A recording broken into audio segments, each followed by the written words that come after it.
Sino ba yung bumaba sa kotse na yon? Wala naman akong inaasahan na bisita.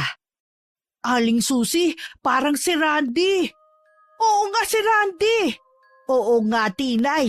Ang anak ko nga si Randy. Dito na lang po natin siya hintayin. Ang dami niyang dalang pasalubong, oh. Anak ko, kailan ka pa dumating? Kahapon lang, Nay. Mano po? Kaawaan ka ng Diyos. Ang tagal mo ring nawala, anak. Sa wakas nagkita na ulit tayo. Opo, Nay. Tapos na ang kontrata ko sa Saudi. Salamat naman at nakauwi ka ng maayos. Lalo kang gumagwapo, Randy. Mukha ka ng Arabo. Hindi ka nga namin kagad nakilala eh. Akala namin kung sinong artistang dumating. Hindi pa rin kayo nagbabago, Ate Tinay.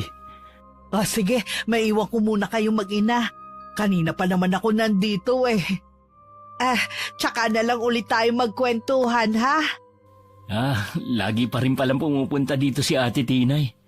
Kung hindi nga sa kanya eh. Naging kainip-inip ang ilang taong kong paghihintay sa'yo. Kapag nandito siya, lagi niyang pinasasaya ang araw ko.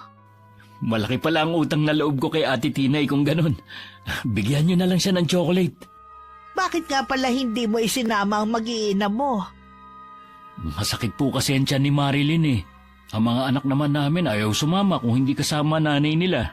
Ang tagal ko na rin kasing hindi nakikita ang mga apo ko eh. Di bale sa susunod, sasama ko na sila. Nay, kumusta naman kayo habang wala ako? Namiss ko talaga kayo. Lagi din ako nag-aalala sa inyo dahil mag-isa lang kayo dito. Mag-isa lang ako dito sa bahay pero maraming kapitbahay ang tumitingin sa akin. Katulad na lang ni Tinay. Marami ang nagmamalasakit sa akin kahit hindi nila ako kadugo. Ang pagkakaroon ng mabait na asawa ay biyaya mula sa may kapal. Pero ang sakim na asawa ay parang sumpa sa isang pagsasama. Kailanman hindi makukontento sa biyayang meron siya.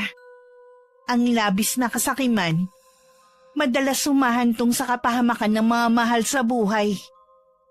Mapagpalang araw, Miss Gwen. Matagal niyo na akong taga-subaybay at talaga namang nakakaadik ang makinig sa inyo simula nang irekomenda ng kapitbahay ko ang channel niyo. Araw-araw akong nakikinig at umaasa na isa na ang kwento ko sa maririnig ko. Tawagin niyo na lang akong Susi. Byuda at may isang anak. 65 na ang edad sa kasalukuyan. Malakas at walang iniindang sakit. Tubong Mindoro ang aking pamilya.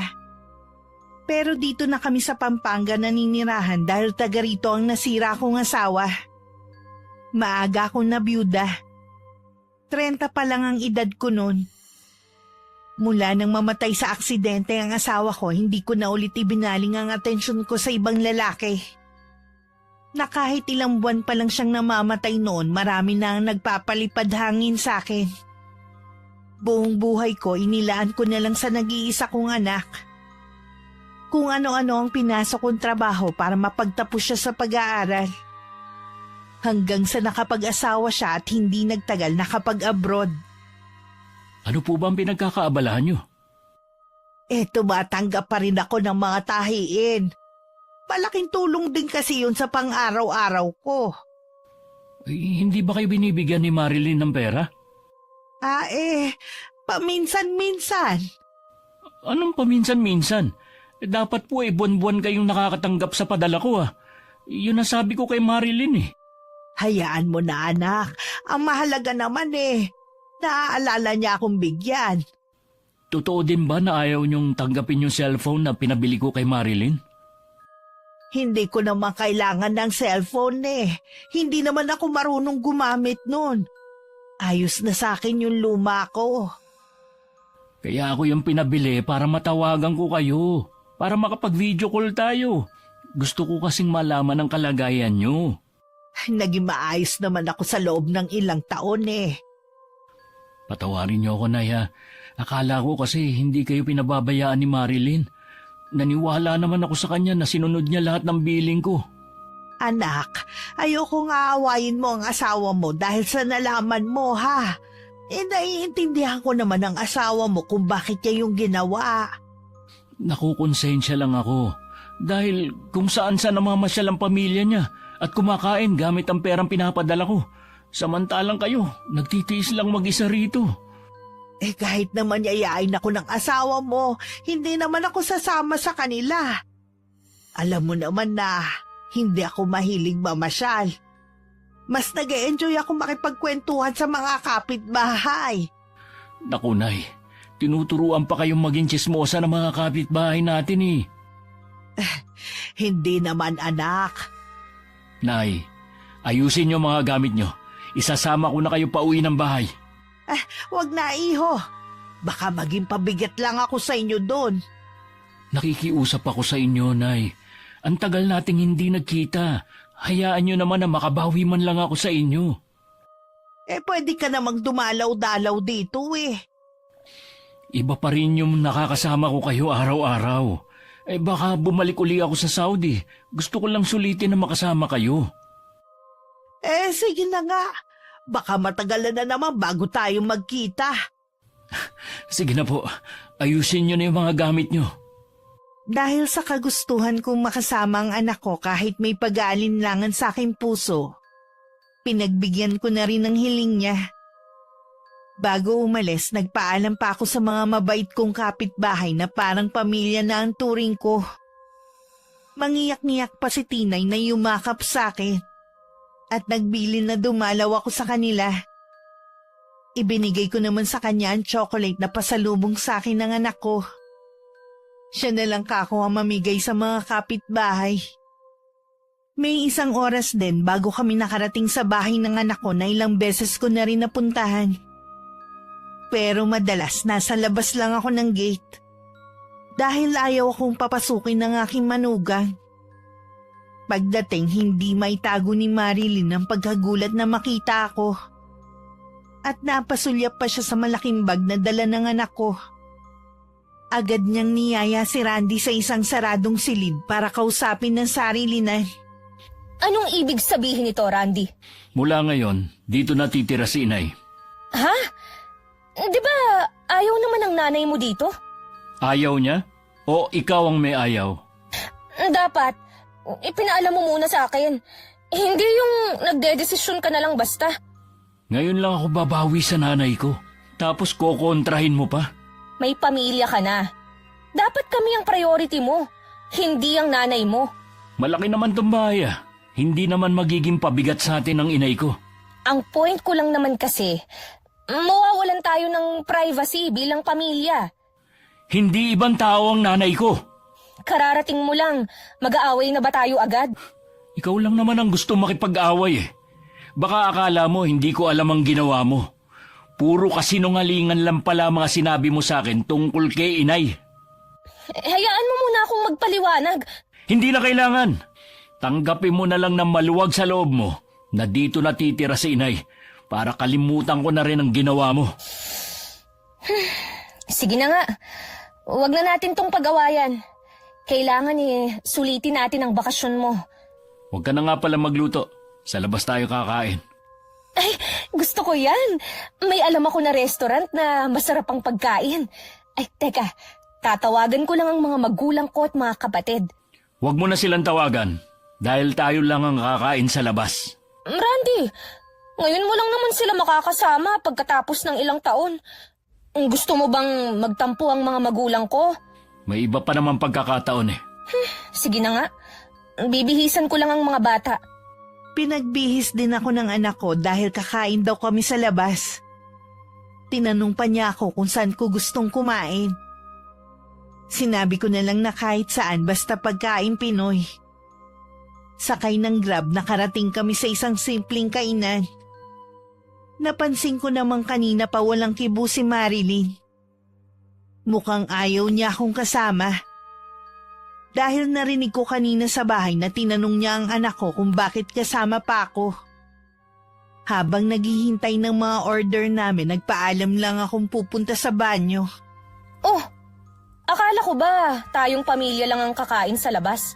Kaya ba kanina ka pa nakasimangot at hindi pinapansin si inay? Paano kasi? Hindi ko isinama ang mga magulang at mga kapatid ko dahil akala ko, sabi mo, tayo lang ang kakain sa labas. Hindi ko ba pamilya si inay? Ha?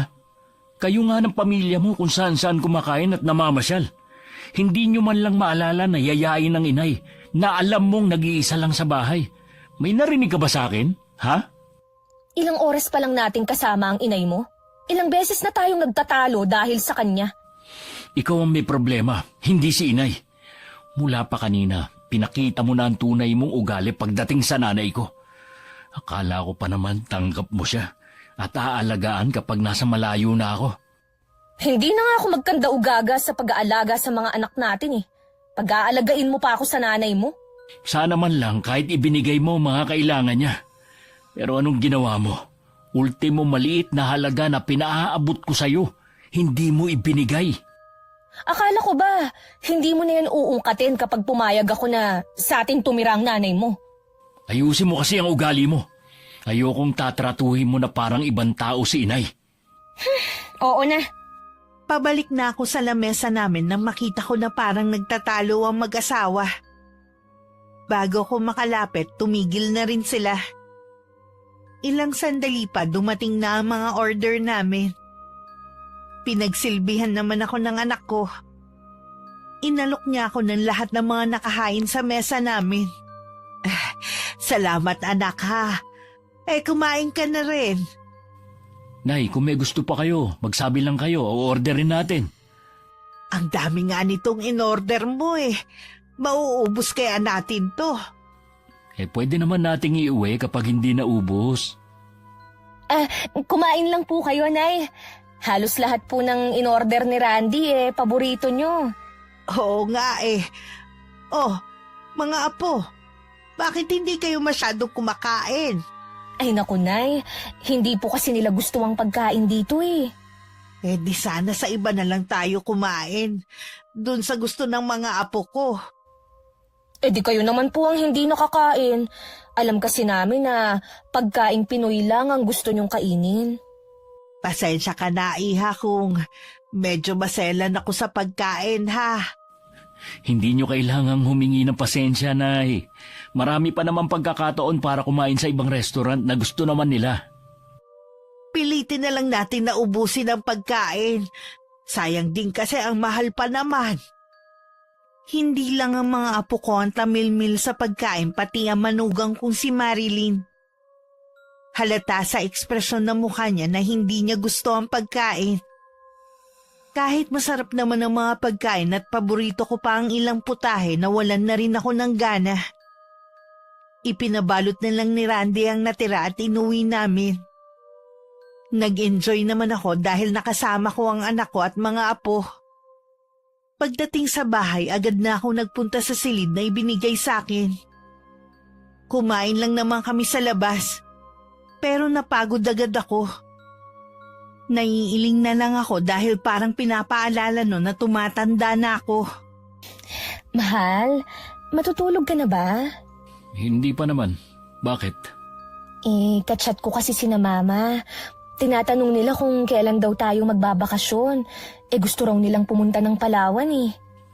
Napapagod pa kasi ako eh. Alam mo naman, nakararating ko lang kahapon. Yun nga ang sabi ko eh. Di ba, anniversary na nila sa isang buwan, kaya gusto nilang mag-celebrate sana sa Palawan. Matagal pa naman pala eh. Mabuti na rin kasi na habang maaga pa mapagplanuhan na natin, di ba? Dapat sila nagpaplano nun at hindi tayo. Nasanay kasi ang pamilya ko na kapag may planong mamasyal o magbakasyon, ako ang taga-ayos ng lahat. Mabuti nga yun para makapag-relax ka rin habang nagbabakasyon ka rito. Ilang taon din ako na puro trabaho. Ang gusto ko sana, mahabang pahinga na dito lang sa bahay. Grabe ka naman. Magpahinga ka muna ng ilang araw at saka natin planuhin ang bakasyon ng buong pamilya. Pwede mo ba akong masahihin? Oo naman. Masama bang pakiramdam mo? Medyo eh. Masama pala ang pakiramdam mo, pero nagyaya ka pang lumabas. Hindi naman tayo nag-enjoy. Ikaw lang naman ang hindi. At saka ikaw, turuan mo naman ang mga anak natin na huwag maging maselan sa pagkain. Eh anong magagawa ko kung hindi nila gusto ang pagkain? Hindi naman kailangang gustuhin nilang pagkain. Basta kainin nila kung ano ang nasa mesa. Tama na nga. Magtatalo na naman tayo eh. Kinabukasan maaga akong gumising. Tahimik pa ang buong bahay. Nakialam na ako sa kusina at ako na lang ang nagluto ng almusal namin. Katatapos ko lang ang magluto nang magising si Randy. Humihikab pa siyang lumapit. Ipinagtimpla ko naman siya ng kape niya. Natutulog pa raw ang mag-iina at malamang mamaya pa magigising ang mga yon. Sanay daw kasing tanghali na gumigising mula nang umalis siya. Kaya kami na lang ang nagsalo ng niluto kong agahan. Ito talagang luto niyong hinahanap ko, Nay. May kasama kasing pagmamahal ang pagluluto ko kaya masarap. Kaya pala walang katulad. Kumain ka pa ng marami. Nay, pwede niyo bang lutuan ng mga anak ko? Ang papayat kasi. Baka kung ano na lang ang pinapakain sa kanila ni Marilyn. Oo ba, akong bahala. Siya nga pala. Kailan nga ba ulit ang balik mo sa Saudi? Nay, wala na po akong balak bumalik doon. Ha? Bakit naman? Ayoko na kasing malayo sa pamilya ko at sa inyo. Matanda na kayo at kailangan din merong titingin sa inyo. Kung magsalita ka naman parang uugod-ugod na ako. Meron naman akong kaibigan na nag-aalok sa akin ng trabaho dito. Hindi man kasing laki ng kita ko sa Saudi, kahit papano, kasama ko naman ang mga mahal ko sa buhay. Sinabi mo na ba kay Marilyn ang desisyon mo? Hindi pa. Kumukuha lang ako ng tiyempo para sabihin sa kanya. Masaya ako na hindi ka naaalis. Hindi naman kasi sa lahat ng pagkakataon pera ang mahalaga. Kailangan mo lang ipaliwanag ng mabuti sa asawa mo para maintindihan niya. Oo naman, Nay. At saka kahit hindi niya magustuhan, hindi na rin magbabago ang isip ko. Kahit ano pang desisyon mo, anak, lagi lang ako nandito para suportahan ka. Nararamdaman kong magkakaproblema ang anak ko oras na ipaalam niya sa asawa na hindi na siya babalik sa ibang bansa. Pero tama naman ang desisyon niya. Masyadong maluho ang manugang ko at ang kanyang pamilya. Hindi man lang nakaisip na mag-ipon para sa kinabukasan ng mga anak. Naghahanda na ako ng tanghalian nang lumabas si Marilyn sa kwarto nila kasama ang dalawa kong apo. Kahit hindi niya sabihin, ipinagtimpla ko pa rin siya ng kape at gatas naman sa mga apo ko. Hinanap din niya si Randy. At sinabi kong kanina pa umalis. Alam niyo ho ba kung saan nagpunta si Randy? Ang paalam niya makikipagkita lang daw siya sa kaibigan niya. Sana naman umuwi na siya. Yayayain kasi namin siyang kumain sa labas Naghahanda na kasi ko ng pananghalian natin Iinitin ko na lang sana yung mga natirang ulam na inuwi natin. Ay, hindi kami kumakain ng tira-tira ng mga bata. Sana po, ipinakain niyo na lang sa mga aso sa labas. Sayang naman kung ipapakain lang sa mga aso. Ang mahal pa naman. Kung nanghihinayang ho kayo sa pagkain, kayo na lang ang kumain. Basta kami, hindi rito kakain. Hihintayin na lang namin si Randy. Hindi naman kasi nagpasabi kung anong oras darating ang anak ko. Baka matagalan pa yun. Kung hindi pa siya darating, pwede naman kaming umorder online ng pagkain, gaya ng lagi naming ginagawa. Hindi maganda sa kalusugan ang kumain ng mga pagkain na ino-order nyo lagi sa mga fast food. Kaya nga ang dami na nagkakasakit ngayon Ano ho ang gagawin ko? Hayaan na magutom ang mga anak ko. Hindi naman sila sanay kumain ng mga lutong bahay. Dapat nga habang bata pa, sanayin mo na sila. Mas okay pa rin kasi kung magluluto na lang dito para makatipid din kayo. Alam ko ang gagawin sa mga anak ko. Kaya wag na ho kayong makialam. Mga magulang ko nga hindi ako pinakikialaman. Kayo pa kaya? Nagmamalasakit lang naman ako eh. Hindi ko ho kailangan ng pagmamalasakit nyo. Oo, sige. Hindi na ako makikialam. Kung magbabago ang isip ninyo, may sinaing naman ako rito. Teka, bakit naman ang dami niyong sinaing? Sa susunod, magpapaalam muna kayo sa akin bago kayo makialam sa kusina. Pasensya ka na ha. Yan ang gagawin ko sa susunod. Pasado alauna na hindi pa rin dumarating si Randy. Kanina pa rin siya tinatawagan ng asawa pero hindi siya sumasagot. Lukot na nga ang mukha nito at nagrereklamo na rin sa kanya ang 2 bata na nagugutom na. Ang ginawa niya, umorder na nga lang ng pagkain at sa sala sila kumain na mag-iina. Habang nasa kusina ako at mag-isang kumakain, gusto ko rin sanang hintayin ng anak ko para may makasabay ako.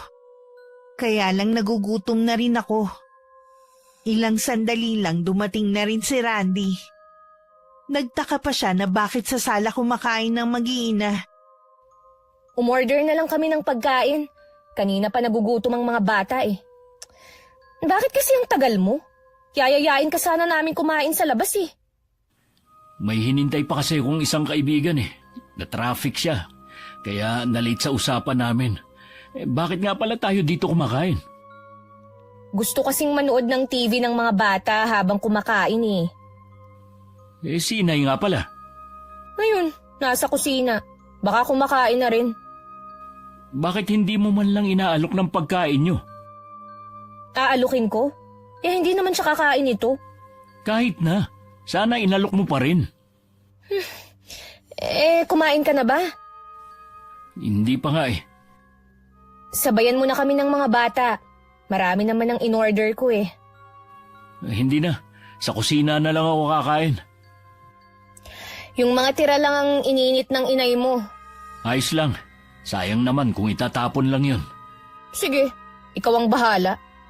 Iniwan na ni Randy ang mag-iina niya sa sala at pumunta na siya sa kusina.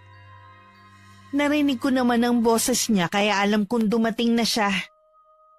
Naabutan pa niya akong kumakain. Kumuha na ako ng plato at kubyertos niya para makakain na rin siya. Pasensya na, Nay, kung ngayon lang ako. Kanina ka pa nga namin hinihintay eh. Nagugutom na ako kaya nauna na akong kumain. Sa susunod, huwag niyo na akong hintayin. Ayokong malipasan kayo ng gutom. Oh, sige anak. Baka gusto niyo ng manok. Ihingi ko kayo kay Marilyn. Ang dami naman nun eh. Hindi na anak. Okay na ang mga ulam na nandito. Ang dami pa nga nito eh. Kumusta nga pala ang lakad mo? Okay naman po. Sa 1 linggo, tatawagan ako ng kaibigan ko kung bakante na yung posisyon na ina-applyan ko. Dapat ipaalam mo na kay Marilyn ang naging desisyon mo. Mamaya po ikakausapin ko na siya. Nung hapon, nagulat kami ng anak ko nang may mga kaibigan na dumating si Marilyn. Nang tanungin ko si Randy kung kilala niya ang mga dumating, hindi naman daw. Hindi ko alam kung maiinis ako dahil humingi pa ang mga yun ng pasalubong sa anak ko. Hindi man lang sinaway ng asawa niya ang mga yun. Ay, kay Marilyn na lang kayo humingi. Nasa kanya na kasi yung mga pasalubong na dala ko eh. Maiwan ko muna kayo ha. May gagawin pa kasi ako. Iniwan na lang muna namin ng mga bisita sa sala. Dinala ko na rin ang mga apo ko sa kwarto nila. Dahil hindi naman sila pwedeng makihalubilo sa mga yon. Si Randy naman nagkulong lang sa kwarto nila mag-asawa. Dahil abala ako sa pag-iintindi sa 2 bata, hindi ko na malayang nakaalis na pala ang mga bisita. Naabutan ko si Randy na nagliligpit ng mga kalat sa sala. Ako na ang bahala sa mga kalat na yan, iho. Nasa na nga pala ang asawa mo? Sumama po siya sa mga kaibigan niya, paalis. Malamang uumagahin na naman yun sa pag-uwi. Ano ba yung si Marilyn? May pamilya na siya. Dapat hindi na siya lumalabas kasama ng mga kaibigan niya. Nasanay na kasi nung wala ako rito. Ang katwiran niya, naglilibang lang siya. Pasensya ka na, iho, ha? Pero hindi ko gusto ang asal ng mga kaibigan ng asawa mo Kahit naman po ako Hindi ko nga alam kung saan niya nakilala mo ngayon. Ganun na ba talaga ang asawa mo nung makilala mo siya? Nagbago lang siya nung makapagtrabaho ko sa abroad. Biglang lumaki ang ulo at naging sosyal na. Hindi naman sa nakikialam ako pero may ipon ka ba, anak? Dahil kung wala baka hindi ka payagan ng asawa mo na hindi na ulit umalis. Kaya nga po naghanap ako ng trabaho Wala rin namang napuntahan yung mga pinadala ko. Hindi man lang inisip ni Marilyn ang hirap ko sa Saudi. Halos gutumin ko na ang sarili ko dun. Basta makapagpadala lang ako ng malaking halaga. Tapos makikita ko sa mga post niya kung saan-saan sila pumupunta ng pamilya niya. Maluho nga talaga ang asawa mo. Nakikita ko naman yun Pati nga ang dalawa mong anak napupuna kong nakuha ang ugali ng nanay nila. Nag-aalala ko na makalakihan nila ang maluhong pamumuhay. Paano kung wala na kayong maibigay na mag-asawa? Hindi naman ako nagkukulang ng paalala kay Marilyn Ngayon na nandito na ako na lang po ang didisiplina sa mga anak ko. Nandito lang naman ako para tulungan ka. Salamat, Nay, hindi ko talaga kakayanin kung wala kayo sa tabi ko. Ikaw ang lalaki, anak. Ikaw ang magdadala ng pamilya mo. Huwag mo sanang hayaang ikaw ang mapasunod ng asawa mo. Alam kong mahal mo siya. Pero dapat lang na siya ang sumunod sa'yo. Lalo na ikaw ang kumikita. Hindi ko naman hahayaan na masunod ang lahat ng kapritsyo niya. Malambot kasi ang puso ng anak ko at bihira lang magalit. Namana niya ang ganong ugali sa ama niya. Hindi ko rin naman siya masisi na mahalin ang asawa niya dahil maganda talaga yun. Pinakamaganda sa lahat na naging nobya niya. Yun nga lang sablay sa pag-uugali. Noon pa ayoko na sa kanya. Nararamdaman kong hindi siya makakabuti sa anak ko. Pero dahil mahal siya ng anak ko, mas pinili kong manahimik na lang.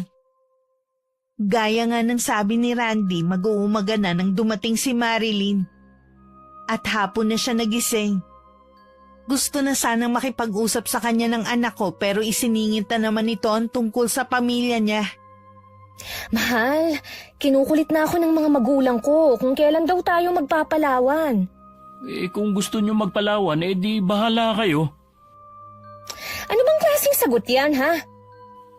Ano bang gusto mong isagot ko, ha? Kung gusto niyo, ituloy niyo ang pagpunta doon. Sila naman ang gagastos Hindi mo yata ako naiintindihan Ipaliwanag mo kasi na maayos. Kaya ako to sinasabi sa'yo dahil gusto ng mga magulang ko na ikaw ang gumastos. Regalo mo daw sa kanila. Ano ka mo? Pati ba naman yun? Ako na nga gumastos sa iba niyong bakasyon dati, kahit hindi ako kasama. Alam mo naman na wala ng trabaho pareho ang mga magulang ko. Kaya wala silang pera. Oh, yun naman pala Bakit kailangan nilang pumunta doon? Wala naman pala silang budget. Huwag mong sabihin na hindi mo sila pagbibigyan. Sapat na lang ang pera ko dito. Baka wala pang 1 buwan, ubus na to. Oh, babalik ka pa naman sa abroad Tsaka ka na lang mag-ipon ulit. Wala na akong balak bumalik doon. Ha? Bakit naman? Isipin mo naman, sa loob ng 5 taong pabalik-balik ko sa Saudi, ito palang bahayan na ipupundar natin. Wala ka man lang ipon. Anong gusto mong gawin ko, ha? Ipunin lahat ng padala mo? Hindi na kami gumastos, ganon? Hindi yun Alam mo na hindi panghabang buhay ang pagtatrabaho sa abroad. Dapat naging masinop ka sa pera. Lagi naman kitang pinaalalahanan tuwing magkausap tayo sa cellphone. Pero ano ginawa mo? Umiiwas ka. Alam mo naman na gusto ko ring maranasan ang mga hindi ko naranasan dati. Hindi naman siguro masama yun. Dapat nagtitira ka.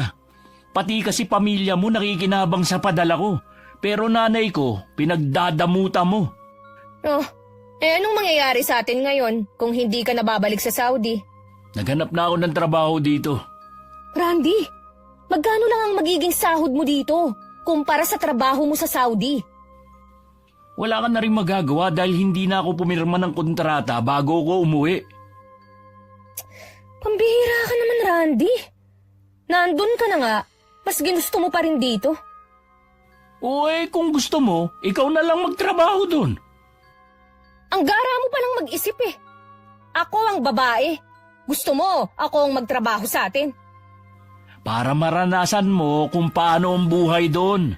Kung paano maging OFW. Akala mo kasi ganun lang kadali ang buhay namin doon.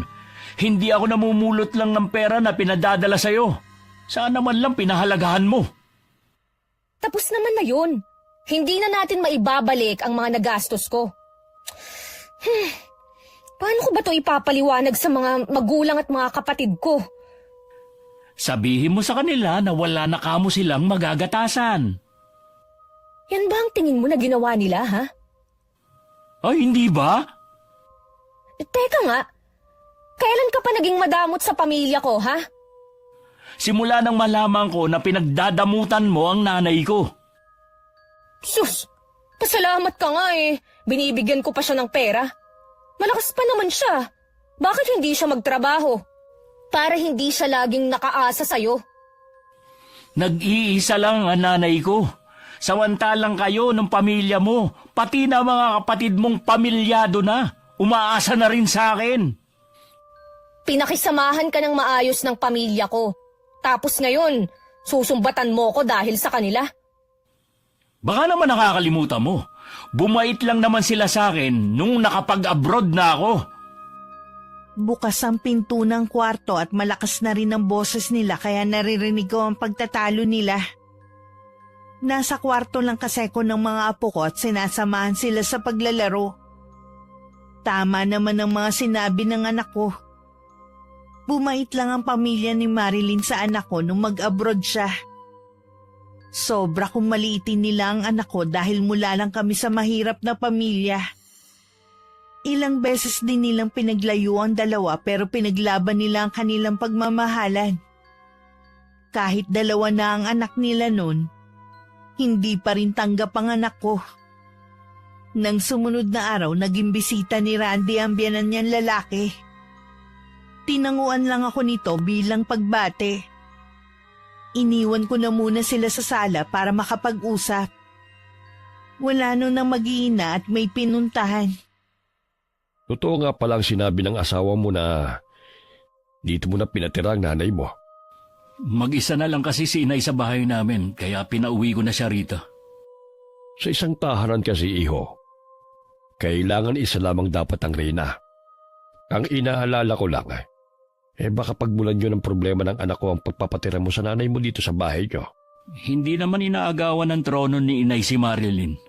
Nakakatulong pa nga si inay dito sa bahay dahil ang anak nyo walang ginawa kundi ang gumimik kasama ng mga barkada niya. Mabuti naman kung hindi nga problema ang nanay mo. Yun lang ba ang dahilan ng pagpunta nyo rito? Nabanggit sa akin ni Marley na hindi ka na babalik sa Saudi. Sigurado ka na ba? May sapat ka na ba na ipon? Wala, pero nagdesisyon na rin ako na dumito na lang sa atin. Naghahanap na rin naman ako ng trabaho Kahit paano, dito kasama ko ang pamilya ko. Iba pa rin kasi kapag nasa ibang bansa ka, iho. Magkano lang ba ang sahod mo rito? Alalahanin mo naman yung mga apo ko. Pasensya na kayo pero buo ng pasya ko. Huwag mo sanang pagsisiyan ang desisyon mong yan, iho. Marami dyan ang naiingit sa narating mo. Pero ikaw gano'n na lamang kadaling talikuran yun. Mahirap din kasi ang buhay sa abroad, lalo na malayo sa pamilya. At saka ayos naman ang magiging trabaho ko dito kung sakali. Maganda ang posisyon na ina-applyan ko sa isang kumpanya. Mukhang hindi na nga magbabagong isip mo. Paano? Aalis na ako. Sige pa, ingat kayo sa pag-uwi. Alam mo, anak, hindi ko maintindihan kung bakit kailangan pa magsumbong ng asawa mo sa ama niya. Akala yata ni Marilyn makukumbinse ako ng ama niya. Paano kasi? Pati sila maapektuhan ngayong hindi ka na babalik sa Saudi. Hindi pa rin talaga nagbabago biyanan ko. Ganun pa rin ang tingin niya sa inyo. Hayaan mo na. Hindi ko namang ikamamatay kung hindi niya ako kausapin eh. Kung magbabakasyon man tayo, hindi na sila kasama sa plano. Ayoko ng mga taong hindi kayo nire-respeto. Akala ko ba wala kang sapat na ipon? Sinabi ko lang yon para hindi ako kulitin ni Marilyn. Tama rin naman ang ginawa mo. Sa panahon ngayon mabilis maubos ang pera pero ang hirap kitain. Kaya nga po panahon na siguro para matuto si Marilyn. Kapag nag-aaway kayo hanggat maaari sana, huwag niyong iparinig sa mga anak ninyo. Pasensya na po, Inay. Hindi na yun mauulit. Gabi na nang dumating sina Marilyn at mga apo ko. Kinuha ko na sila para mabihisan dahil inaantok na. Sinabi naman ng manugang ko na kumain na sila sa labas. Makahulugan ko pang tiningnan ng anak ko bago kami tumalikod. Papasok na rin sana si Marilyn nang pigilan siya ng anak ko. Sinabi niya rito na galing kanina rito ang papa niya. Bakit kailangan mo pa magsumbong sa papa mo? Nagtatanong kasi sila tungkol sa pagpunta natin sa Palawan. Kaya nabanggit ko na hindi ka na nga aalis ulit. Hindi pa rin nagbabago ang papa mo, no? Sana man lang inisip nila mga naibigay ko sa kanila. Sana man lang konting respeto sa nanay ko. Oh, ano bang ginawa ni Papa, ha? Hindi man lang niya kinausap si Inay Sus, para yun lang noon pa man, hindi na niya kinakausap ang nanay mo Masyado ka namang OA. Talaga bang hindi niyo magawang respetuhin ang nanay ko? Pati yung pagtira niya rito, kwinento mo pa. Bakit? Totoo naman na nandito ang nanay mo Nag-aalala lang naman ng pamilya ko na baka magbago ang trato mo sa akin sa bahay na to. Hindi mo ba naiisip na malaking tulong si Inay sa atin? Siya ang gumagawa ng mga bagay na hindi mo maasikaso dahil abala ka sa ibang bagay. Kaya nga hindi na ako gumagawa Dahil alam ko naman napapapel yung nanay mo. Di tama nga ako. Imbis na magpasalamat ka, yan pa talaga sasabihin mo. Wala ka na nga ang ginawa kundi ang matulog dito sa bahay Alam mo, Randy, kung lagi na lang tayong mag-aaway dahil sa nanay mo, mabuti pang pauwiin mo na lang siya. May bahay naman siya Sarili mo lang ba talaga ang iniisip mo at ang pamilya mo? Kaya ako nga dinala si Inay dito dahil wala siyang kasama sa bahay namin. Di hanapan mo ng kasama. Problema ba yun? Ay sayaw at sa gusto mo, dito lang si Inay. Baka nakakalimutan mo. Asawa mo ako. At ako ang mas may karapatan sa kanya sa bahay na to. Ay mas lalo naman ako dahil ako ang bumili ng bahay na to. Mabuti pa. Magsama kayo ng nanay mo. Mula nang dumating ako sa bahay ng mag-asawa ni minsan hindi ako pinakitaan ng maganda ni Marilyn. Pinaparamdam niya talaga sa akin na hindi niya ako gustong makasama. Binabaliwala ko na lang ang mga pinapakita niya. Ang mahalaga sa akin na tutulungan ko ang anak ko sa dalawa niyang anak at mga gawaing bahay. Iniwasan ko na rin na sumama sa kanila kapag kakain sa labas. Hanggat maaari kasi ayoko makigulo pa. Dumating ang araw na natanggap sa trabaho si Randy. Imbis na matuwa si Marilyn, parang hindi pa niya nagustuhan yun. Mas gusto pa talaga niyang malayo sa asawa. Basta malaki ang sahod. Wala na talagang pag-asa na bumalik ka ng abroad. Mas gusto mo pa yatang malayo ako sa inyo Kung sa tingin mo, nagsasakripisyo ka sa malayo, kami rin naman. Hindi mo man lang inisip ang kinabukasan ng mga bata. Sana kasi nagtatabi ka rin sa mga pinadadala ko sa iyo. Kaso mo, ubos biyaya ka. Oo na, kasalanan ko na. Malaki rin ang sahod ko. Magagawa pa rin naman natin kumain sa labas at mamasyal, gaya ng nakasanayan nyo ng mga bata. Pero hindi na natin pwedeng isama ang pamilya mo. Baka isipin naman nila, nagdadamot na tayo. Alam naman nila na wala na ako sa abroad Dapat maintindihan nila yun. Nasanay na rin kasi sila na tuwing kakain sa labas, kasama sila, kahit sa mga bakasyon. Ikaw naman ang nagsanay sa kanila kaya bahala ka nang magpaliwanag. Kahit hindi natuloy ang bakasyon nila sa Palawan, sana naman, bigyan mo sila ng regalo sa anniversary nila. Bibigyan na lang kita ng pambili ng regalo. Ikaw na ang bahala. Regalo lang. Wala na ako maibibigay kundi yun. Kung gusto mo palang maibigay ang mga luho ng pamilya mo, sana nagtrabaho ka na lang para sa kanila. Randy, ano bang problema mo? Hindi ka naman dating ganyan Alam mo siguro, nasusulsulan ka ng nanay mo. Walang sinasabi si inay. Huwag mo siyang idamay sa usapan. Sabi ko na nga problema lang ang dala niya sa bahay na to. Tigilan mo na nga ang kakasabi niyan kay inay. Kung totoo naman kasi. Ang totoo kasing problema dito, nagagalit ka at ang pamilya mo dahil hindi na ako babalik sa Saudi. Alam mo, nakakapagod na paulit-ulit na lang ang pinag-aawayan natin. Ikaw kasi. Mabuti pa sigurong tanggapin ko na lang na dito ka na talaga magtatrabaho. Dapat nga ganun. Pasensya ka na kung lagi kitang inaaway. Naiintindihan naman kita. Napansin kong masigla na ang anak ko. Nakita ko ring inaasikaso na siya ng manugang ko. Masaya na rin ako dahil ibig sabihin nun nagkaayos na silang mag-asawa. Natanggap na siguro ni Marilyn na wala na talagang balak bumalik ng Saudi si Randy. Lumipas ang mga araw, madalas pa rin umaalis si Marilyn. Pero bago naman umuwi si Randy galing trabaho, nandito na siya sa bahay. Malamig pa rin ang pakikitungo niya sa akin. Kinakausap lang niya ako kapag kaharap ang anak ko. Nasaan ang mga bata? Nasa kwarto na sila at naglalaro. Hindi ba sila kakain? Pinakain na raw sila ni inay. Ewan ko ba kung bakit kailangang pakainin ng maaga? Mabuti nga na kumain na sila. Dapat nga nasa tamang oras ang kain nila Wala naman yun sa oras.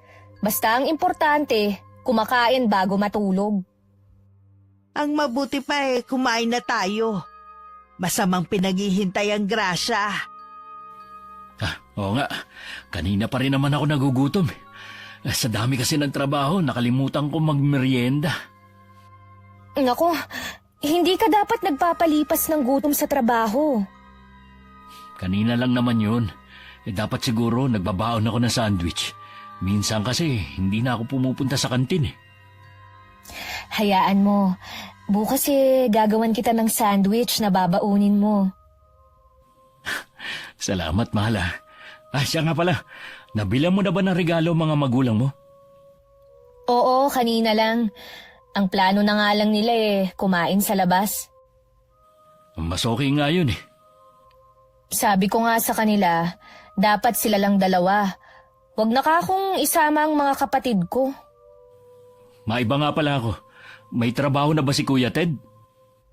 Wala pa nga Malapit ng mga nakang asawa niya. Baka gusto niya mag-apply sa amin. Sasabihin ko sa kanya, alam mo naman yun, mapili sa trabaho. Sa panahon kasi ngayon, hindi na dapat siya namimili. Katulad niyan, mga anak na pala ang asawa niya. Wala pa nga silang naitatabi Nanghihiram sa akin. Sabi ko, wala naman akong pera. Noon pa kasi may pagkatamad na ang kuya mo. Sana binago niya ang ganong ugali. Hindi naman kami nagkulang ng paalala sa kanya Ay, Huwag na nga natin siya pag-usapan. Kumain na lang tayo. Nay, ang sarap po na niluto niyong ulam Alam ko kasi na isa yan sa namimiss mo kaya niluto ko. Masarap nga. Iyon nga lang parang napaalat yata. Iniiwasan ko pa naman ng maaalat na pagkain. Kumakain ka nga ng mga fast food Tsaka tama lang naman ang timpla. Sabihin mo nga pala sa akin ng mga ulam na kinakain mo, Iha. Para mapagluto din kita. Ay nako, baka hindi nyo kayang lutuin ang mga pagkain gusto ko. Oo nga, Nay. Medyo sosyal kasi itong asawa ko Kung ganun kayo na lang ng mga bata. Nakakatuwa nga ang mga anak mo Marunong na silang kumain ng gulay. Mabuti naman kung ganon. Habang naghahapunan, tuloy lang ang kwentuhan ng dalawa habang tahimik lang akong kumakain. Nagtatawanan pa sila sa mga biruan nila. Hiling ko lang sana na tuloy-tuloy ng maayos ang relasyon nila. Nasasaktan rin ako kapag nag-aaway sila at makitang malungkot ang anak ko. Nang mga sumunod na araw, napansin kong lagi lang nasa bahay si Marilyn. Pero lagi siyang may kausap. Minsan nasa sala siya, may kinakausap sa cellphone niya. Hindi ko alam kung bakit ako nakaramdam ng kaba ng mga oras na yon. Alam kong labag sa kagandahang asal pero nakinig pa rin ako sa pakikipag-usap niya. Alam kong lalaki ang kausap niya. Mula nun, lagi ko na siyang minamanmanan. Isang araw hindi ko na napigilang hindi siya kumprontahin. Aalis ka ba para makipagkita sa lalaki mo? Ano? Makikipagkita ako sa mga kaibigan ko. Alam kong may iba kang lalaki. Kailan mo pa niloloko ang anak ko, ha? Hindi ko alam ang sinasabi nyo. Wala akong lalaki. Huwag ka na magkaila pa. Ilang beses kong narinig ang pakikipag-usap mo sa lalaki mo. Pati ba naman ang pakikipag-usap ko? Pinakikialaman mo? Hindi ka na nakontento sa pakikialam sa pag-aalaga sa mga anak ko at pati dito sa bahay. Huwag mong ibahin ang usapan para mabaling sa akin ng sisi. Alam kong masaya ka dahil ako ang gumagawa ng mga bagay na dapat ginagampanan mo. Kung labag naman pala sa loob nyo ang ginagawa nyo rito sa bahay, edi bumalik na lang kayo sa inyo. Hanggat hindi sinasabi ng anak ko na umalis ako, dito lang ako. Matigas ka talaga, no? Lahat naman ginawa ng anak ko para sa iyo Ano pa bang kulang? Tama lang naman naggawin niya lahat. Dahil pamilya niya kami. Kaya siguro pilit mo siyang pinapaalis dahil may iba kang lalaki. Oras na magsumbong ka kay Randy at masira ang pamilya namin. Tandaan mo, hindi kita mapapatawad. Ikaw ang sumira sa pamilya mo dahil sa pagiging makasarili mo. Gusto mo sa'yo na lang lahat. Wala akong pakialam kung yan ang tingin mo sa akin. Basta tumahimik ka. Sino ka para patahimikin ako, ha? Dapat kasi hindi ka nalang isinama rito ni Randy. Alam mo naman na may pamilya na ang anak mo. Sana, hindi ka na nagsumiksik pa dito. Ayaw mo ko nandito dahil alam mong anumang oras. Pwede kang mabuko sa ginagawa mong pagtataksil. Ipapaalam ko to kay Randy. Hindi ka pwedeng magsumbong kay Randy. Isipin mo naman ang mga anak namin. Hindi ka ba naaawa sa kanila? Hindi ka nga naawa sa anak ko Lagot ka sa mga magulang ko kapag isinumbong kita. Yan lang ba kaya mong ipanakot sa akin, ha? Sige, magsumbong ka sa mga magulang mo. Hihintayin ko sila rito. Mula nang kinausap ko ang manugang ko, lagi na siyang balisa. Hindi na rin siya sumasabay sa aming kumain. Alam kong naiilang siya sa presensya ko. Ang ginawa ko, sumasabay na lang ako sa pagkain sa mga apo ko para sabay silang kumain mag-asawa. Madalas din siyang tulala at malalim ang iniisip. Hanggang napuna na siya ng anak ko. Tuwing tinatanong naman siya ni Randy, lagi namang walang problema ang sagot niya. Isang umaga kami na lang ng mga bata ang nasa bahay. Pagkaalis kasi ni Randy, umalis na rin ang manugang ko at hindi man lang nagpaalam sa akin. Habang hinahanda ko ang tanghalian ng mga bata, dumating naman ang balay kong babae. Wala dito si Marilyn. Kami lang ng mga bata ang nandito. Alam ko, nasa bahay ang anak ko. Pinatulog ko muna dahil hindi daw siya makatulog dito sa bahay nila. Bakit naman? Dahil sa'yo. Tinatakot mo daw siya. Gusto nga sumama pa ng asawa ko, pinigilan ko lang. Ako pa talaga ang sinabihan niyang nananakot sa kanya. Baka naman nakukonsensya na siya dahil sa ginawa niyang panloloko sa anak ko. Hindi mo ba alam na may ibang lalaki ang anak mo? Binibigyan mo lang ng mali siya ang pakikipag-usap niya kay Aris. Magkaibigan lang sila noon pa. Alam ko ang narinig ko. Hindi ako pinanganak kahapon at lalong hindi ako tanga. Oras na masira ang pamilya ng anak ko, walang dapat sisihin kundi ikaw. Ngayon alam ko na kung bakit ganun ang ugali ni Marilyn. Meron naman palang pinagmanahan. Ang mabuti pa, umalis ka na sa bahay na ito. Bigyan mo ng katahimikan ng pamilya nila. Aalis lang ako dito kapag mismong anak ko na ang nagpaalis sa akin. Saan ka ba kumukuha ng kapal ng mukha na tumira rito? Alam mo namang ayaw sa'yo ni Marilyn.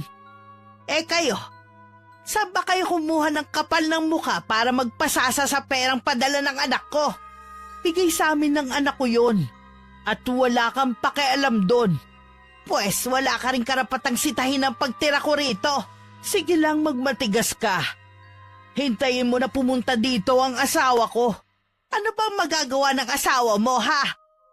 Akala nyo yata lahat ng tao kaya nyong pasunurin. Galit na umalis ang balai ko. Inaasahan kong sa mga susunod na araw guguluhin nila ako para mapaalis ako. Kung hindi ko lang sana natuklasan ang lihim ni Marilyn, baka nga umalis na lang ako para sa katahimikan ng bahay na to. Unti-unti na rin kasing lumalabas ang tunay na ugali ng pamilya ng manugang ko. Hindi lang sila mga sugapa sa pera. Pati pala ugali nila hindi rin maganda. Parang gusto ko tuloy pagsisihan na hindi ko pinigilan ng anak ko noon na pakasalan ng asawa. Sana hindi siya napabilang sa pamilya nila. Masasaktan talaga ng husto si Randy. Oras na sabihin ko sa kanya ang tungkol sa ginagawa ng asawa niya. Sana kumilos ang tadhana na siya na mismo ang makatuklas ng kataksilan ni Marilyn. Hindi ko kasi kayang saktan ng damdamin ng anak ko. Maagang dumating si Marilyn ng araw na yun. Halatang galit siya sa akin. Inaasahan ko naman yun dahil siguradong nagsumbong na ang mama niya. Pinapasok na muna niya ang dalawang bata sa silid bago niya ako hinarap. Sino ka para pagsalitaan ng masama ang mama ko, ha? Nakikitira ka lang dito sa pamamahay ko. Anong gusto mo? Tanggapin na lang ang mga sinabi ng mama mo sa akin, ha? Totoo naman kasi lahat ng sinasabi niya. Umalis ka na lang kasi dito. O sige, aalis ako. Pero sasabihin ko muna sa anak ko ang ginagawa mong kataksilan. Di sabihin mo, samahan pa kitang magsabi. Wala ka ng kahihiyan. Pagkatapos ng mga sakripisyo ng anak ko, ito pa ang mapapala niya? Wala akong ginagawang masama. Hindi mo nga kayang patunayan sige, sabihin mo sa kanya. Dalhin mo habang buhay sa konsensya mo, oras na masira ang pamilyang ito. Sigurado naman ako na hindi ikaw ang paniniwalaan ni Randy. Hindi ko alam kung ano nakita sa'yo ng anak ko. Napakasama naman ng ugali mo kahit ang pamilya mo. Kung maibabalik ko lang sana ang nakaraan, Pipigilan ko ang anak ko na pakasalan ka. Wala ka nang magagawa. Dahil kasal na kami. Dahil sa pagtatalo namin, pareho naming hindi namalayan ng pagdating ni Randy. Sa labas pa lang ng bahay, naririnig na niya ang malakas na boses ni Marilyn. Mabilis siyang pumasok sa loob at naabutan niya kami sa kusina. Sabay pa kaming napalingon nang magsalita ito. Ay, anak! Nandiyan ka na pala. Wala ba sa inyong magpapaliwanag kung ano nangyayari? Ikaw, Marilyn, ano na naman ang kinagagalit mo sa nanay ko? Pinagbibintangan kasi ako ng nanay mo eh. Ano naman ang binibintang niya sa'yo? Mabuti pa, Randy. Nanay mo na lang ang tanungin mo. Sigurado naman ako na siya ang paniniwalaan mo sa aming dalawa. Saan ka pupunta? Kayo na lang ng nanay mo ang mag-usap. Ayokong marinig ang mga kasinungalingan niya. Paano natin maayos ang problema kung tatalikuran mo kami? Ang mabuti pa, anak eh. Babalik na lang ako sa bahay natin. Ano ba kasi ang pinag-awayan nyo? Ano yung sinasabi niya na binibintang nyo sa kanya? Kilala mo ko, anak. Hindi ko ugali ang manira ng kapwa ko. Ang gusto ko bantayan mo ang asawa mo. Huwag puro trabaho ang atupagin mo. Ano pong ibig nyo sabihin? Ang asawa mo na lang ang tanungin mo. Bukas na bukas din aalis na ako sa bahay na to. Patawarin mo ko, anak, ha? Nagkaroon kayo ng problema dahil sa akin. Hindi ako papayag na bumalik kayo sa bahay natin. Nakikiusap ako sa inyo. Nakikita ko na napamahal na sa inyo mga anak ko. Hindi sila malapit sa mga biyanan ko. Pero sa inyo, sa sandaling panahon, nakuha nyo na agad ang loob nila. Malulungkot din ako kapag hindi ko na sila makakasama. Pero ayoko na mas lalo kayong magkagulong mag-asawa. Kakausapin ko si Marilyn. Hindi sa lahat ng oras, siya ang masusunod sa bahay na to. Kung hindi pa rin siya pumayag, aalis na lang ako. Pagkatapos ng pag-uusap namin ni Randy, pinuntahan ko na ang mga apo ko sa silid nila. Agad silang yumakap sa akin na para bang nararamdaman nila ang balak kong pag-alis. Sa kwarto naman nila mag-asawa, naabutan ng anak ko si Marilyn na may kausap sa cellphone. Agad itong nagpaalam sa kausap niya. Hindi mo ba talaga kayang maging mabait sa nanay ko? Hindi dahil inaagawan niya ako ng trono sa bahay na ito. Pati pakikipag-usap ko sa cellphone, binibigyan niya ng mali siya. Tama ba naman na pagbintangan niya ako na may lalaki, ha? Matanda na si inay. Sana pinagpapasensyahan mo na lang. Ang gusto ko, alisin mo na siya rito. Para matahimik na ang bahay na ito. Wala namang ginagawang masama si inay eh. Ikaw lang naman tong ayaw sa kanya. Hindi mo ba naiisip, napalapit na sa kanya mga anak natin? Malulungkot sila oras na umalis ang lola nila. Ang dami nang ang alam ng dalawa eh. Marunong nang kumain ng gulay at nagdadasal na rin bago kumain at matulog. Dahil yun kay inay. So ipinamumukha mo sa akin na wala akong silbing ina, ganun ba? Dapat nga ikaw ang nagtuturo nun sa mga anak natin pero ang nanay ko pa talaga. Sige, gagawin ko yan. Basta paalisin mo lang ang nanay mo dito. Ngayon nga lang ako bumabawi sa nanay ko eh. Sa lahat ng hirap niya sa akin tapos gusto mo pang paalisin ko siya. Kung hindi dahil sa kanya, wala ako sa kinalalagyan ko ngayon. Wala kang utang na loob sa kanya. Obligasyon niya na pag-aralin at bigyan ka ng magandang buhay. Mahal ko si inay, kaya gusto kong bumawi sa kanya. Ayoko sa kanya at ayokong nandito siya. Hindi mo ba ako naiintindihan, ha? Kapag umalis si inay, sasama ako sa kanya. Mag-isa ka sa bahay na to. Ano? Mas pipiliin mo ang inay mo kaysa sa akin, ha? Anong klase kang asawa? Nagtitimpi lang ako sa ugali mo at sa mga naririnig ko sa mga kaibigan natin na mga ginagawa mo habang nasa abroad ako. Sige, sila ang paniwalaan mo kaysa sa akin na asawa mo. Isang ebidensya lang at talagang iiwan kita. Isasama ko ang mga anak natin. Gawin mo! At mananagot ka sa papa ko. Lagi naman yan ang panakot mo eh. Ano bang meron dyan sa ama mo? Ha? Malalaman mo. Oras na iwan mo ko. Nang sumunod na araw, dumating naman ang balay kong lalaki. Si Marilyn ang nagpapasok sa kanya. Kasalukuyan ako naglilinis noon ng kusina nang tawagin ako ng manugang ko. Pagpunta ko sa sala, prenteng nakaupo si Manuel. Si Marilyn naman pangiti-ngiti sa isang tabi. Kitang-kita ko rin ang galit sa mukha ng ama niya. Nagsumbong na naman siguro sa'yo tong anak mo, no? Natural na magsusumbong sa akin ang anak ko dahil inaapi niyo siya sa sarili niyang pamamahay. Walang umaapi sa kanya sa bahay na ito. Mula nang magsama sila ng anak ko, nagbuhay reyna ng anak mo at alam yan ni Marilyn. Tama lang. Dahil hindi namin pinalaki ang mga anak namin para lamang maghirap sa mga asawa nila. Eh ano ba talaga ang sadya mo, balae? Umalis ka na sa bahay na ito bago pa kita kalad ka rin palabas. Sino ka para gawin sa akin yan, ha? Huwag mo akong subukan. Hindi ko alam kung saan kayo kumukuha ng kakapalan ng mukha ng mag-ama. Ipinaglalaban ko lang ang karapatan ng anak ko. Eh pareho lang naman tayo nakapakanan ng mga anak natin ang iniisip.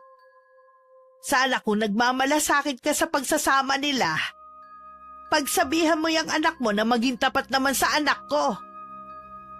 Alam na ng papa ko na ginagawan mo lang ako ng kwento na may ibang lalaki. Wala kang maipakita na ebidensya eh. Ang kapal ang mukha mo para sirain ang pagsasama ng dalawa. Bumalik ka na sa pinanggalingan mo at hayaan mong mamuhay ng tahimik ang mag-asawa. Magkaroon ka naman sana ng kahihiyan, Nay. Umuwi ka na sa inyo. May sarili ka namang bahay eh. Huwag ka na makihati sa kita ng anak mo. Ipaubaya mo na lamang yun sa mag-iila. Bibigyan lamang kita ng ilang araw para umalis sa bahay na ito. Eh kung wala na kayong sasabihin, maiwan ko na kayo. May gagawin pa kasi ko sa kusina. Sana naman umalis na siya. Hindi talaga ako mapakali kapag nandito siya. Sabihin mo lamang ako kapag hindi pa siya umalis. Kakalad ka rin ko talaga sa palabas ng bahay na ito. Salamat pa ah. Lagi kayong nandyan. Eh hindi naman kita pwedeng pabayaan na lamang. Siya nga pala. Malapit ang piyesta sa atin. Pakisabi mo nga sa asawa mo na baka pwedeng siya nang sumagot sa panghanda natin. Sasabihin ko po sa kanya. Hindi naman yung tatanggi eh. Malaki naman ang sahod niya sa trabaho. May mas malaki sana kung nasa abroad siya. Imbis na nakakapagbakasyon kami ng mama mo sa iba't ibang lugar napurnada patuloy. Kaya alam mo namang ikaw lang ang pwede naming asahan sa bagay na yon. Wala na po tayong magagawa. Hindi ko mapilit si Randy. Baka kahit dito na siya nagtatrabaho magawa pa rin natin. Titingnan ko po. Bago pa lang kasi sa trabaho si Randy. Mahirap kung ngayon ko siya hihiritan. Sabihan mo na lang kami ha. Paano? Aalis na ako. Mag-iingat po kayo sa pag-uwi nyo. Kasalukuyan ako nasa silid ko. Inayos ko ang mga damit ko at inilagay ko lahat sa bag na dala ko. Pati mga damit na binili ni Randy sa akin nung dumating ako rito.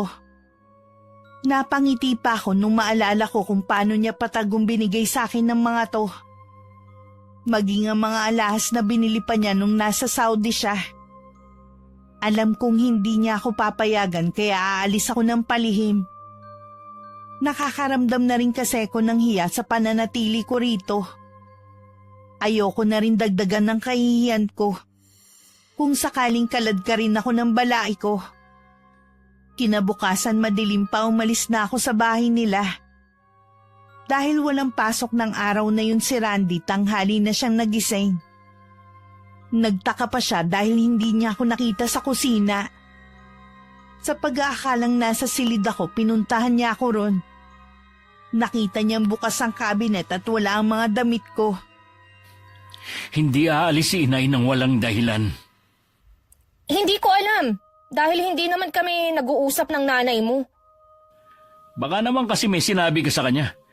Mabuti pa umamin ka na lang. Wala akong aaminin. Dahil wala akong ginagawa sa kanya. Si nanay na lang ang tatanungin ko. Huwag mong sabihin na pupuntahan mo pa siya. Umalis na nga siya rito eh. Hayaan mo na. Kaya mo bang gawin ang ginagawa ni inay nung nandito pa siya, ha? Oo naman. Para yun lang eh. Si inay na lang ang nag-iisa kong pamilya. Pero dahil sa kasakiman mo, lumayo siya. Hindi naman kasi tama na pamilyado ka na, makikipisan pa sa atin ang nanay mo. Ang mga magulang ko nga eh, ni minsan hindi nakitulog dito dahil malaki ang respeto nila sa atin. Iba naman ang mga magulang mo eh. May mga kasama sila sa bahay. Samantalang si inay, mag-isa lang sa dati naming bahay.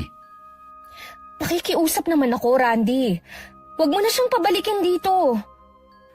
Kahit siguro magmakaawa pa ako kay inay, hindi na rin siya babalik dito. Mabuti pa, mamasyal na lang tayo ng mga bata. Ang tagal na nating hindi nakakalabas eh. Okay, bihisan mo na lang yung mga bata.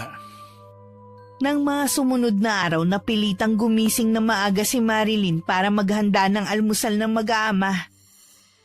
Kahit nahihilo pa dahil puyat, wala siyang magawa kundi gawin ang ginagawa ko. Pati paglilinis sa buong bahay at pakikipaglaro sa mga anak. Kahit gustong matulog sa tanghali, hindi naman niya magawa. Gustuhin man niyang umalis, wala namang maiiwan sa mga anak. Hanggang hindi na nakatiis. Nagsabi na siya kay Randy na kumuha na sila ng kasambahay. 1 linggo pa lang akong wala sa kanila. Alam mo ba kung magkano na ang bayad sa kasambahay ngayon, ha? At wala din naman papayag na mababa ang sahod. Napapagod na kasi ako eh. Kulang na nga ako sa tulog oh. Mahirap kumuha ng kasambahay ngayon kahit kakilala pa natin. At saka 4 na lang naman tayo dito sa bahay. Konti lang naman ang gagawin. Ang hirap nga eh. Hindi na nga ako makalabas man lang kasama ng mga kaibigan ko. Akala ko ba kaya mo lahat ng ginagawa ni inay? Wag na nga natin siyang pag-usapan. Pwede kang kumuha ng kasambahay, pero ikaw ang magbabayad. Bakit ako? Saan naman ako kukuha ng pambayad? Kaya nga eh, wala ka naman palang pambayad. Ang lakas na ang loob mong magsabi na kumuha ng kasambahay. Malaki naman ang sahod mo ah. Hahatiin ko sa 2 ang sahod ko dahil kailangan ko magbigay kay inay. Ano? Bakit mo naman siya bibigyan ha? Nakalimutan mo na ba? Hindi mo ibinigay sa kanya yung lahat ng perang para sa kanya. Hindi mo ba naiisip na sa gagawin mong yan, kami ng mga anak mo ang magsasakripisyo? Hindi kayo magsasakripisyo dahil ibibigay ko naman lahat ng kailangan nyo. Baka ang ibig mo sabihin, ang pamilya mo ang magsasakripisyo dahil wala na akong balak magbigay sa kanila. Umuwi ka lang dito. Naging madamot ka na. Dahil nakita ko kung gaano ka kaswapang sa pera. Pati yung maliit na halaga para kay inay, nagawa mo pang kupitin. Mas higit naman akong may karapatan sa sahod mo kaysa sa nanay mo. Pasalamat na lang siya. Kahit papano binigyan ko siya. Wala na talaga akong masabi sa kasakiman mo. Hindi ako papayag. Nakahati ko ang nanay mo sa sahod mo. Sasabihin ko to kay Papa. Ay sige, sabihin mo. Wala akong pakialam. Randy! Bumalik ka rito! Nag-uusap pa tayo! Randy! Buisit talaga. Ang tanda na mamasmoy pa rin. Simula nang umalis ako sa bahay ng anak ko, may ilang beses na rin akong dinalaw ni Randy.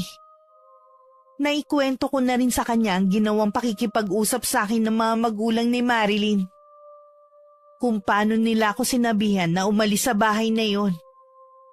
Hindi niya yun nagustuhan. Pero sabi ko na lang na hayaan na.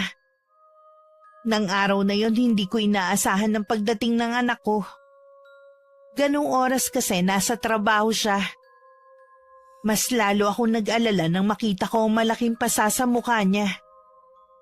Teka, nakipag-away ka ba ha? Opo, Nay. Hindi ko na kasi napigilan yung galit ko kanina eh. Sinugod ko yung lalaki ni Marilyn. Ang kapal pa ng mukha na sabihin na matagal na sila. Matagal na daw akong balak hiwalayan ng asawa ko kung hindi lang daw sa pera ko. Paano mo nalaman ang tungkol sa lalaki ng asawa mo? May kaibigan ako na nakakita sa kanila sa isang handaan noon. Kinunan pa sila ng video. Ngayon nga lang niya pinakita sa akin dahil nag-aalangan daw siya dati. Yun siguro ang lalaking lagi niya kausap sa cellphone niya. Pwede mo silang kasuhan, anak. Hindi na po. Ayokong mag-aksaya ng oras sa kanila. Magsama na sila ng lalaki niya basta sa akin ang mga anak ko. Ano pa kayang hinahanap ni Marilyn sa'yo at nagawa pa niya manlalaki? May mga ganun talagang babae na hindi makontento sa asawa nila. Kasalanan ko rin siguro dahil malayo ako sa kanya. Magpalamig ka na muna ng ulo ha bago ka umuwi. Baka kasi masaktan mo ang asawa mo dahil sa bugso ng galit mo eh. Kaya nga po dito ako tumuloy. Ayoko munang umuwi sa amin. Bahay mo pa rin to at kahit anong oras pwede ka rito. Ang kwarto mo nga pala ang una kong ipinaayos. Salamat po, Nay. Hindi ko na alam ang gagawin ko eh. Kung ano ang tingin mong tama, yun ang gawin mo. Kahit masakit. 2 araw ding hindi umuwi si Randy sa bahay nila. Hindi rin niya sinasagot ang tawag ng asawa. Nasisiguro naman daw niya na nakapagsumbong na sa kanya ang lalaki nito na alam na niya ang relasyon nila. May mga gabing nakikita ko siyang umiiyak sa dilim. At labis ako nasasaktan para sa kanya. Kapag kaharap naman ako, lagi may nakapaskil ng ngiti sa labi niya para hindi ako mag-alala. Nung araw na yun, nasa bahay nila Marilyn ng papa niya. Sakto balak umuwi ni Randy para kunin ang mga damit at isama ang mga anak. Ano bang pumasok sa ulo ng asawa mo at bigla na lamang siyang umalis ng bahay? Hindi ko nga po alam eh. Basta na lang siyang hindi umuwi. Sigurado ko, nandun siya sa nanay niya. Kapag hindi pa siya umuwi ngayon, pupuntahan natin siya sa bahay ng nanay niya. Hindi na po kailangan. Nandito na ako. Nagpakita ka ng hayop ka. Ilang araw mong hindi inuwian ang mag-iina mo. Ang gusto ko, umuwi ka na rito sa bahay niyo at humingi ka ng dispensa anak ko. Bakit ko naman gagawin yun? Sa taksil niyong anak. Ang video na to ang katibayan ng pagtataksil nila ni Aris. Nakakaya ka? May asawa din pala ang lalaking yun. Siguro nilaso ng nanay mong isip mo. Hindi ko na kayang tagalan na pakisamahan ng anak niyo. Nandito ako para kunin ang mga anak ko. Randy, maawa ka. Huwag mo akong iwan. Hindi mo maaaring gawin yan. Inuutusan kita na umuwi na rito. Sino kayo para utusan ako? Ha? Ang mabuti siguro, ang iuwi nyo, yung anak nyo, doon sa inyo. Hindi ka aalis dito. Dito lang tayo. Ay, ikaw ang bahala. Mabuti nga yun para magkausap kayo ni Dina. Dina? Sinong Dina? Yung asawa ni Aris. Nakalimutan mo na ba agad? Yung babaeng iskandalosa. Paano niyo nalaman ang bahay natin? Huwag mong sabihin, sinabi mo. Kaibigan mo siya, di ba? Sa tingin mo, hindi siya makakagawa ng paraan? Paano gagawin natin? Nakakahiya. Baka malaman ng mga kapitbahay. Tabi-tabi pa naman ng mga bahay dito. Eh di huwag mong papasukin. Mas lalo siyang magwawala. Kilala ko si Dina. Mabuti pa umuwi na lang tayo sa bahay. At ikaw, Randy, imbis na ipagtanggol mo ang asawa mo, ikaw pa talaga nagpahamak sa kanya. Siya ang gumawa ng kalokohan at hindi ako. Mas mabuting harapin niya yun kesa takasan niya. Eh baka naman malaking pagkukulang mo sa anak ko. Kaya niya yung nagawa. Naku, Pasensya na kayo kung nagawa niyang magloko habang nasa abroad ako at nagpapakahirap doon para maibigay ko lang ang pangangailangan niyo. Tama na! Kahit ano pang sabihin mo, ikaw pa rin ang may kasalanan ng lahat ng to! Pagkatapos ng problemang ito, kailangan niyo pa rin magkaayos ni Marlene. Naiiling na lang si Randy habang nakasunod ang tingin sa mag-ama na daig pa ang pugante na tumatakas. Ni hindi man lang nagawa ng asawa na magpaalam muna sa mga anak. Tuwang-tuwa naman ang dalawang bata na makita ang ama. At lalo silang natuwa nang malaman na makikita at makakasama na nila ako ulit. Pagdating sa bahay, halos ayaw nang humiwalay sa akin ng mga apo ko. Bumitiw lang sila sa akin nang kailangan na nilang matulog. Desidido na rin si Randy na hiwalayan ng asawa at gagamitin niya ang ebidensyang nasa kanya. Para hindi kunin na manugang ko ang mga anak nila. Inaasahan ko rin na bigla na lang susulpot si Marilyn sa bahay namin. At talagang isidama mo pa ang ama mo rito. Hindi ka ba makakilos nang wala siya? Ayoko ng mahabang usapan. Gustong bawiin ang anak ko ang mga bata. Mabuti pa ilabas mo na sila at nang makaalis na kami. Huwag mo sanang kalilimutan na nasa bahay kita. Wala kang karapatan na manduhan ako. Nakikiusap ako sa inyo, Nay. Ilabas niyo na ang mga anak ko. Hindi mo naman talaga mahal ang mga anak mo eh. Sarili mo lang ang mahal mo. Gagamitin mo lang naman sila para perahan si Randy.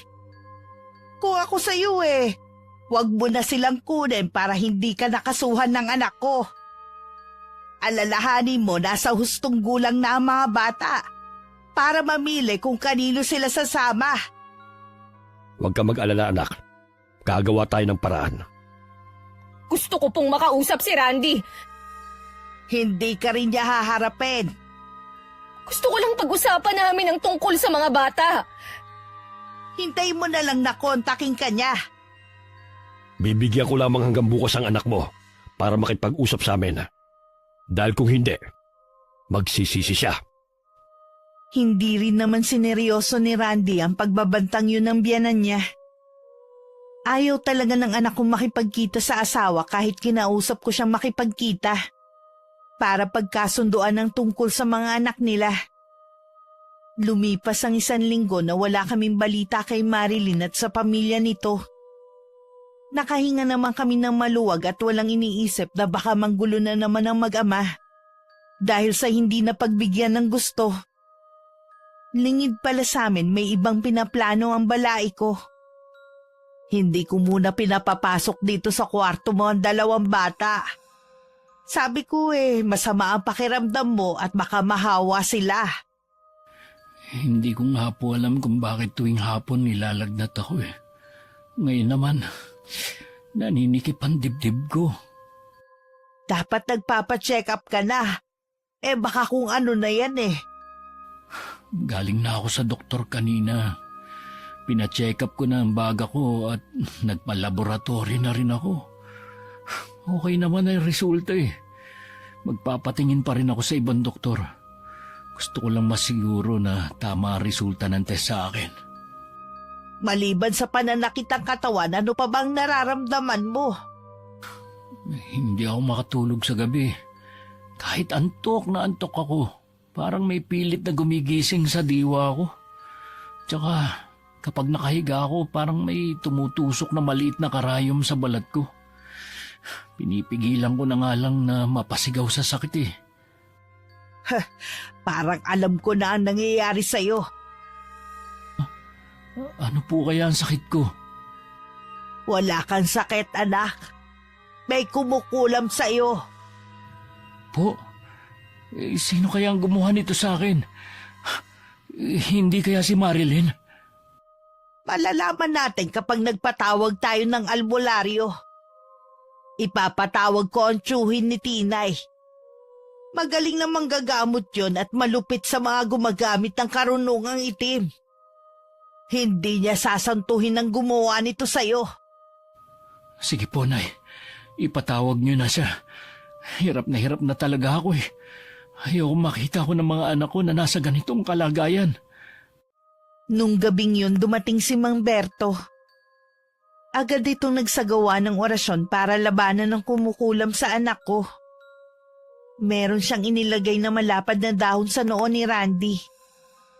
Hindi kasi nito mapigilan ang pabaling-baling ng katawan dahil sa sakit na nararamdaman. Kumalma naman ito, pero bakas pa rin sa mukha ang sakit na pinagdadaanan. Para namang may sumasakal sa akin. Hindi po ako makahinga. Galit na galit ang gumagawa nito sa iyo. Gusto kanyang pahirapan. Huwag ka mag-alala. Hindi niya ako kayang talunin. Gusto kong ibalik mo sa taong yon ang ginawa niya sa anak ko. Ako ang bahala. Kahit matanda na siya, hindi ko siya patatawarin. Tama ba ako na ang balay kong lalaki ang may gawa nito? Oo, Susi. Siya na ka. At kasabwat pa niya ang kanyang anak. Nakita ko silang magkasama habang naglalakbay ang aking diwa. Mga wala talaga silang puso. Dapat kay Marilyn napaparusahan din para magtanda. Pagagalingin ko muna si Randy bago ko sila balikan. Muling nanahimik ang buong silid. Kahit ang mga usal ng albularyo hindi maririnig. Tanging pagbuka lang ng kanyang bibig ang mapapansin. Makalipas ang ilang oras, gumaling na rin ang anak ko. Pinainom lang siya ni Mang Berto ng halamang gamot. At naging mahimbing na ang tulog niya. Kailangan niyang makabawi ng lakas. Ilang gabi rin siyang hindi pinatulog. Maraming salamat sa iyo, ha? Mabuti na lang nandyan ka. Wala yon. Mabutit na agapan natin ang anak mo.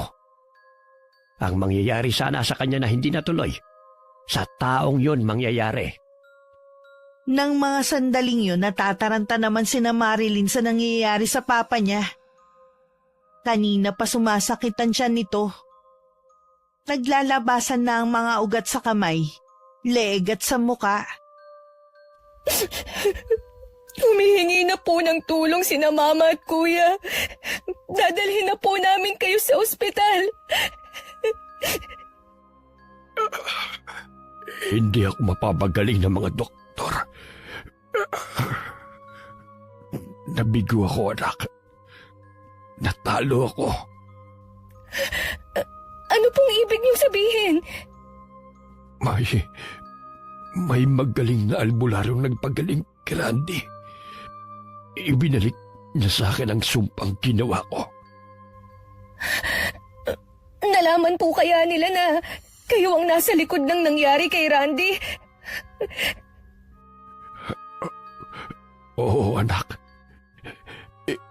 Ikaw nang bahala sa mama mo. Nararamdaman ko na hindi na ako magtatagal. Sorry pa. Kasalanan ko tong lahat. Kung di dahil sa akin, hindi mangyayari to sa inyo.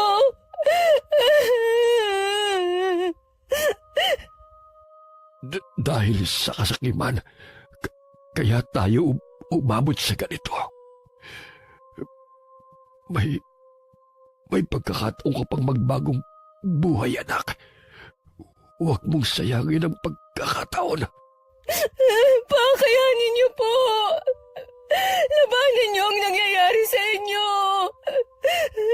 Ayoko pang mawala kayo.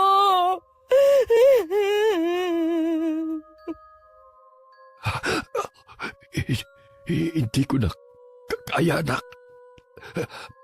Patawarin mo ko. Hindi ako naging mabuting ama sa iyo. Pa! Pa!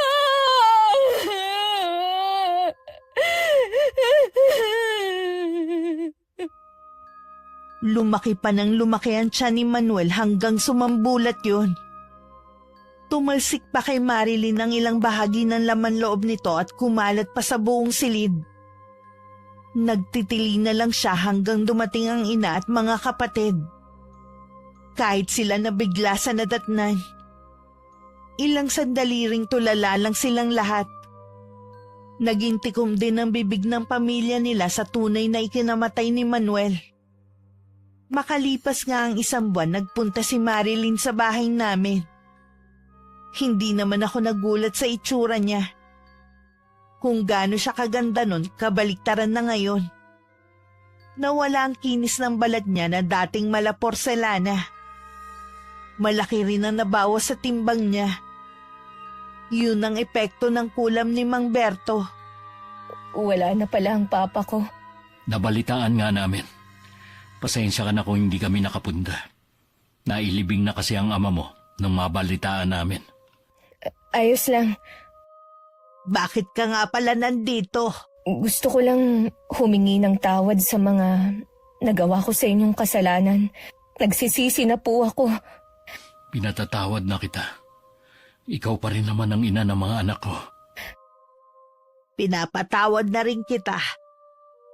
Alisin mo na ang bigat dyan sa dibdib mo. Marami pong salamat.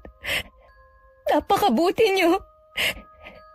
Sana rin po hayaan niyo ako na madalaw ang mga anak ko.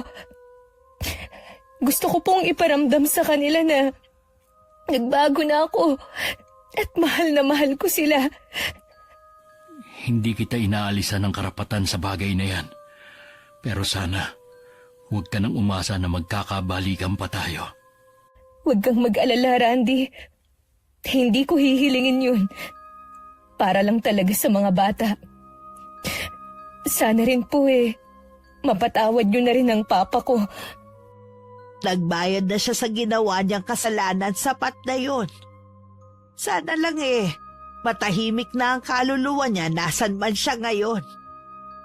1 beses sa 1 linggo dinadalaw ni Marilyn ng mga anak niya sa bahay. Naging magkaibigan naman sila ng anak ko sa kabila ng mga nangyari. Alam kong masaya sila na hanggang magkaibigan na lang sila. Ang mahalaga na patawad na nila ang isa't isa at wala nang galit sa mga puso nila. Ang pagiging sakim ay isa rin sa dahilan ng problema sa isang tahanan o pagsasama. Kapag sariling kapakanan lamang ang laging iniisip at hindi makontento sa kung anong meron, kapahamakan ang magiging resulta. Gaya ng nangyari kay Marilyn at sa kanyang ama. Nabuhay nito ang naging kapalit dahil sa kagustuhan na mahawakan sa leeg si Randy. Alam ko marami ang may ganitong pangyayari sa buhay nila, Miss Gwen. Sana hindi lang ako, ang anak kong si Randy, at higit sa lahat ang manugang kong si Marilyn ang may napulot na aral sa naging karanasan naming ito. Maging sana ang mga kapwa ko tagapakinig sa inyong channel. Maraming salamat sa pagpili ng sulat ko.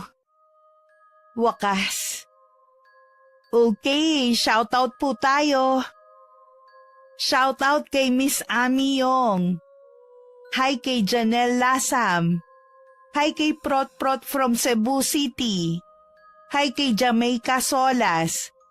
Hi kay Giselle Capiding. Hi kay Josefina Fuelias from Pasig. Hello kay Angel San Pedro from Saudi Cobar. Hello kay Colin Esperal.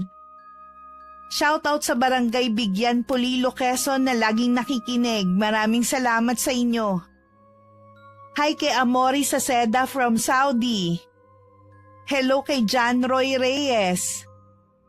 Hi kay Emily Servano from Amman, Jordan. Hello kay na Gladys San Ramon, Marlo Coylan, and Gerald Lapik. Hi kay Michael Atención from Talavera, Nueva Ecija. Hi kay Jora Lu Joy from Mindanao. Hi kay Jen Duering o Doring.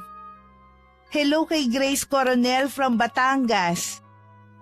Hi kay Jessica Sobremonte from Quezon City.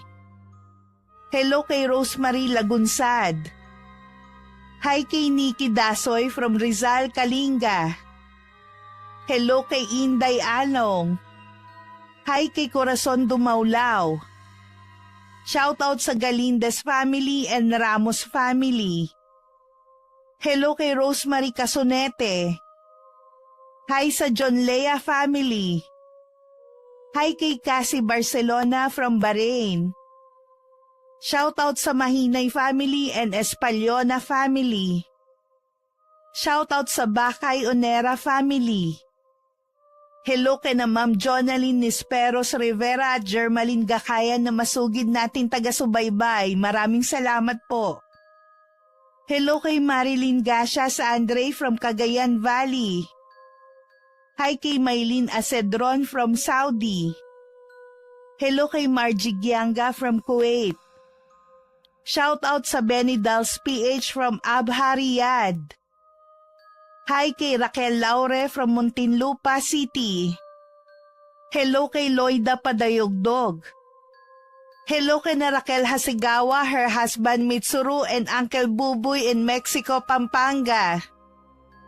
Hi kay na Troy, Tresha May at Axel Rose. Hello kay Jennifer Uwano from New Zealand.